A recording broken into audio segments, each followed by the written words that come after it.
1 into 2, 2 into 3, 3 into 4 ഇങ്ങനെ പോകുന്ന ഈ ശ്രേണിയിലെ ആദ്യത്തെ 10 പദങ്ങളുടെ തുക എത്ര? ഈ ഒരു ക്വസ്റ്റ്യൻ ആണ് നമ്മൾ ഇന്നത്തെ ക്ലാസ്സിൽ ചെയ്യാൻ പോകുന്നത്.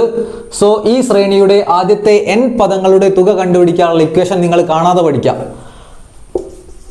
ആദ്യ n പദങ്ങളുടെ തുക കണ്ടുപിടിക്കാനുള്ള ഇക്വേഷൻ ആണ് കാണാതെ പഠിക്കേണ്ടത്.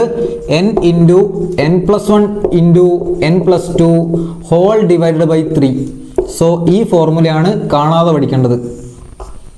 ഈ ശ്രേണിയിലെ ആദ്യത്തെ n പദങ്ങളുടെ തുക കണ്ടുപിടിക്കാനുള്ള ഇക്വേഷൻ ദാറ്റ്സ് ഈക്വൽ ടു നമ്മളോട് ചോദിച്ചത് ആദ്യത്തെ 10 പദങ്ങളുടെ തുക. സോ ഇവിടെയുള്ള n-നൊക്കെ പകരം നമ്മൾ ഈ 10 കൊടുക്കുകയാണെങ്കിൽ ആൻസർ കിട്ടും.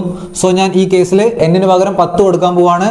10 into 10 plus 1 into 10 plus 2 whole divided by 3 that's equal to 10 into 10 plus 1 11 into 10 plus 2 12 whole divided by 3.